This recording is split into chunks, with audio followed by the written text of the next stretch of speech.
شروع کرتا ہوں اللہ کے نام سے جو بڑا مہربان اور نہایت رحم کرنے والا ہے۔ حضرت ابو ہریرہ رضی اللہ تعالیٰ عنہ سے مرفوع مروی ہے کہ اللہ تعالیٰ اس بندے پر رحم فرمائے جس نے اپنے بھائی کی عزت کی پامالی یا مال میں کوئی ظلم کیا،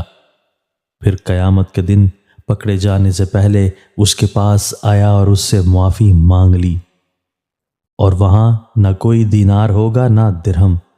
اگر اس کی نیکیاں ہوتیں تو اس کی نیکیوں میں سے لے لی جاتی،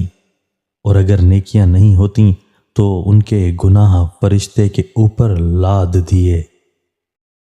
حضرت ابو ہریرہ رضی اللہ تعالیٰ عنہ سے مروی ہے،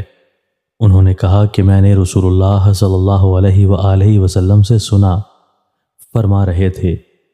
تم میں اسلام قبول کرنے کے اعتبار سے بہترین لوگ وہ ہیں جن کے اخلاق اچھے ہیں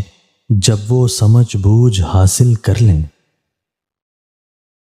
دوستو، اللہ تعالی ہمیں ان احادیث مبارکہ پر عمل کرنے اور اپنی زندگیوں کو سنوارنے کی توفیق عطا فرمائے۔